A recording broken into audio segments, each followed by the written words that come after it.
Hello. Contextual studies is the study of meaning. Now, what does that mean? The study of meaning is about finding its purpose behind every design. In this context, we are looking for meaning and relevance behind the design. Basically, what you're looking for around is all around you. And if you look at any design objects, anything that's man-made is pretty much design anyway. So we're actually looking for the purpose and the meaning behind it. Simple, isn't it? But is there anything more that we can understand about context? Well, one of the ways is to inculcate the habit of asking why. Why does the logo look the way it looks? And if you understand, a lot of graphic symbols have a strong purpose behind it. They are a summary of the real reason in what it represents. And it all begins by seeing. Like for example, if you look at the eye, this really mean to you. So it's about when you look at this, it's like looking straight back at you, but you can tell that it's actually talking about. It's actually saying something. It's actually representing something. It's representing enlightenment. It could represent many different things. If you look at the black dot in the right in the center, well, it could also look, it could also be a tunnel. It can be a lot of things. So context is about what it represents as well, what design represents.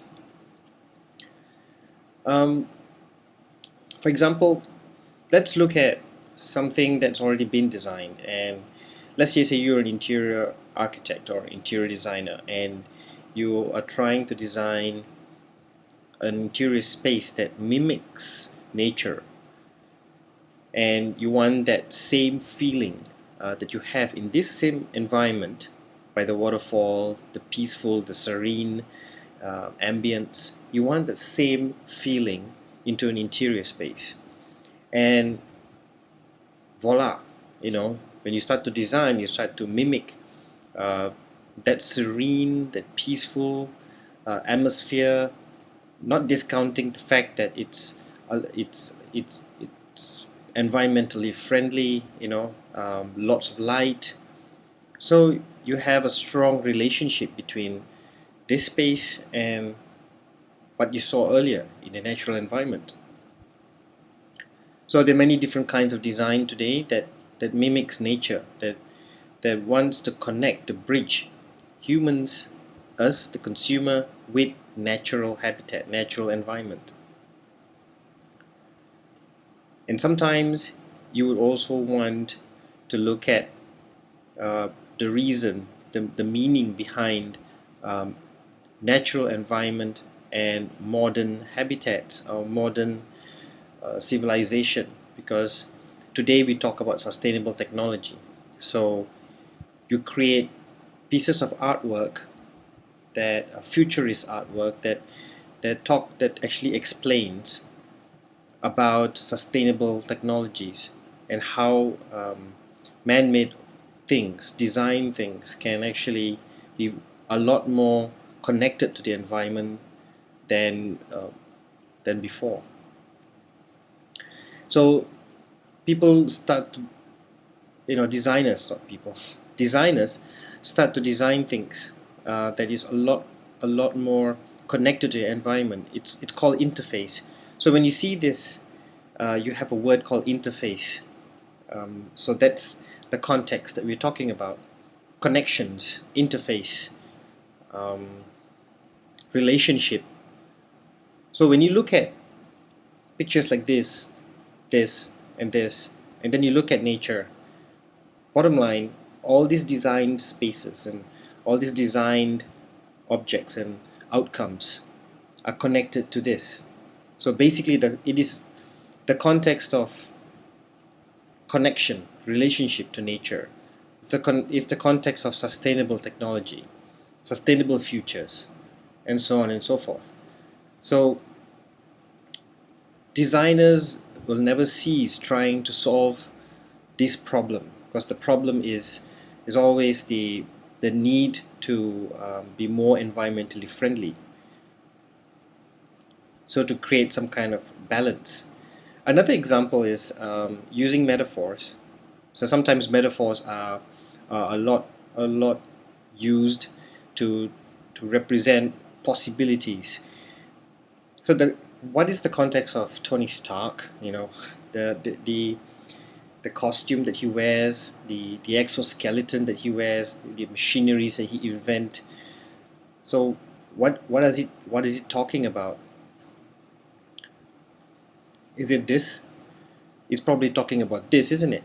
Because it's actually um, it represents engineers or people's need to improve quality of life and to enhance human capability.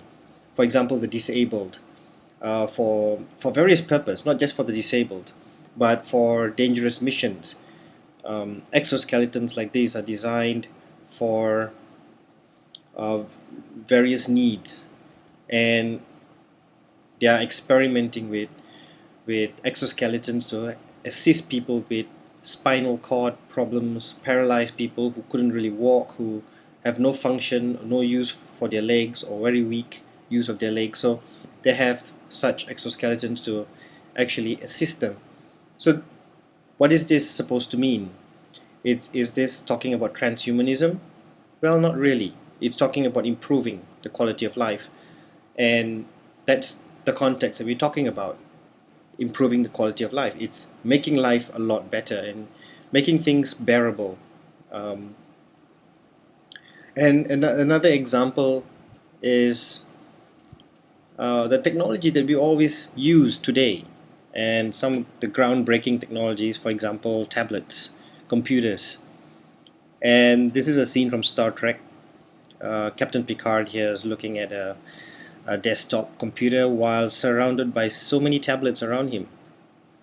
And ironic, isn't it? Because in Star Trek, you see a lot of gadgets and a lot of equipments, and it's a science fiction movie, but there's a lot of futuristic possibilities which can be derived from the story itself and the props and everything. So it is very inventive, and it does talk about possible technologies that we can harness, possible knowledge that we can harness to create amazing gadgets like this, things that can improve, again, the quality of life, but not only that, improve accessibility. This again is also a scene from Star Trek. You notice they're using tablets here, quite reminiscent of this, the iPad. So today we see the iPad. We have smartphones that has very good interface features, and it's so user friendly that you could actually move it with your fingers and access apps with your fingers. It's direct interface from human to machine. And such a screen interface is definitely a groundbreaking technology, and it's almost like it is fulfilled the visions of science fiction story writers. Another interesting another interesting thing you see in the Apple Store manifesto um, is they have rules about selling and marketing. So why I'm using this example is because when they market a product, this is the field of marketing, by the way. So you're marketing a product. You're not just marketing a product on the shelf and you just put a little poster there, say buy this free one, and so on and so forth. But it's not really that. It's about being part of the product, being connected to the product itself.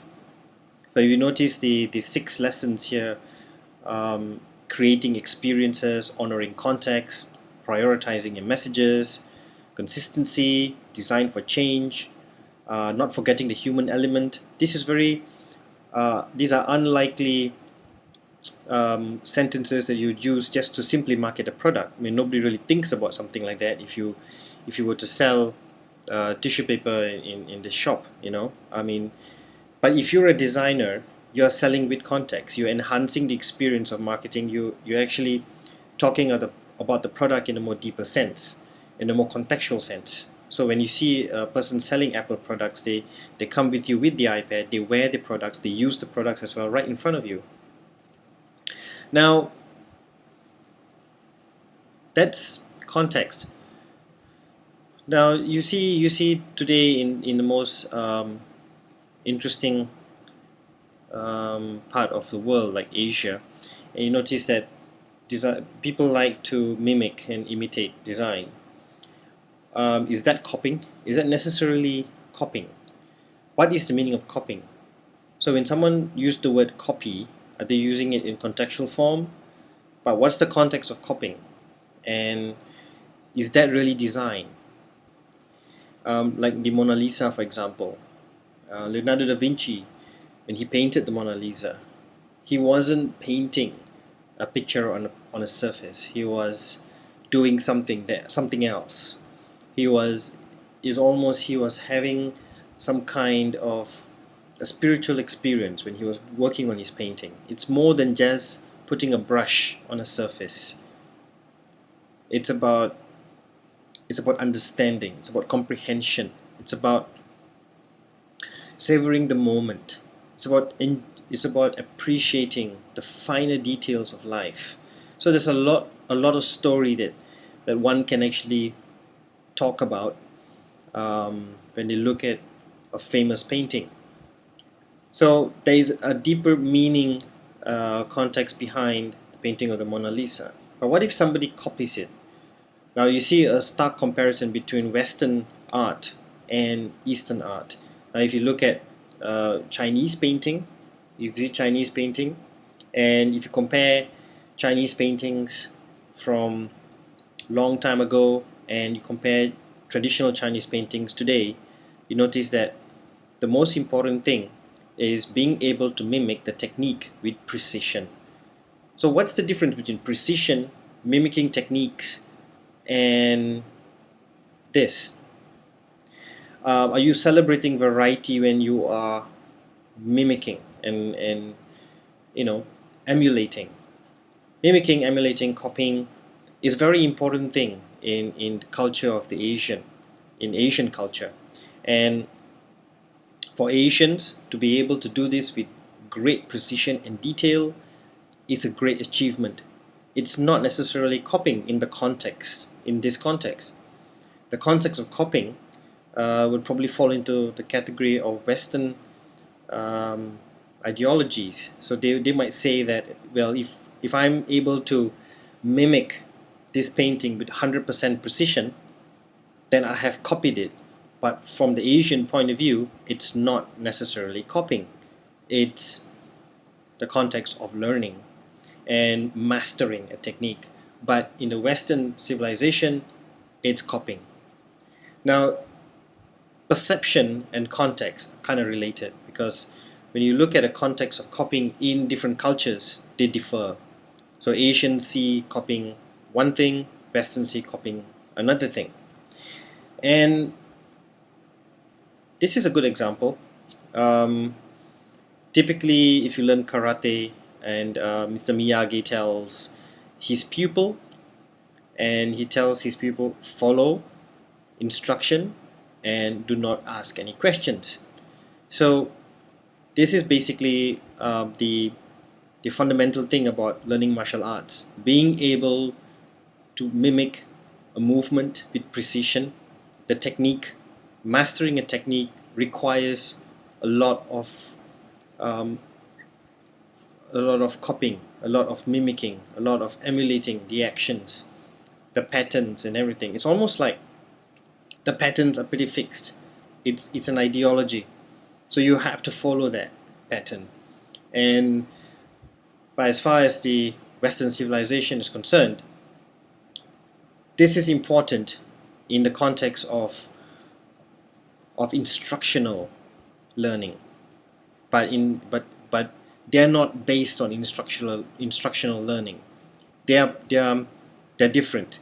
The Western civilization don't see instructions as the primary thing that would motivate them. But in the Asian culture, instructions are very important because uh, it's how the Asians have grown up. That is how they were brought up, and they have learned from their ancestors, and they are passing it down to the descendants. So that's the reason why in Asian cultures are actually a lot more uh, preserved, and they're more conservative. And compared to the Western civilization, they are not as conservative because they're always striving to break away from the norm. They're always striving to break away from routine. So there are two different ideologies, two different school of thoughts. So what do you think? The, this is the last slide for the first lecture. And I hope you caught up a little bit from what I talked about in class. I might have said a few more things in class, but not to worry, there will be another lecture that I will post up again. So at the end of this slide, I might show you some examples, but if not, I'll show you the examples in class. So thank you for listening and watching.